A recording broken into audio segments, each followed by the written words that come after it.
Урматтуу Кыргыз Республикасынын тургундары, биз Чакан-КЭС ачык акционерлик коомунун жамааты күз кыш мезгилине кирип жатып, өз ишканабыздын даярдыгы жөнүндө айта кетсек, пландаштырылган иштер толугу менен аткарылды. Биз 100% даярбыз.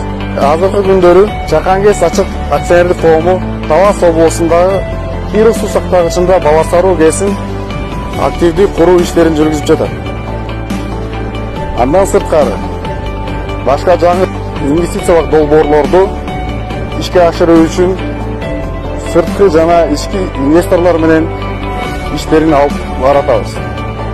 Силерге белгилүү болгондой, инвесторлор ар ишин баштаардан мурда өлкөбүздө туруктуулукту, коопсуздукту каалайт. Урматтуу Кыргыз Республикасынын тургундары, мамлекетибиздин өнүгүшүнө, туруктуулугуна, коопсуздугуна, биримдигине өз салымыңызды кошууга чакырабыз.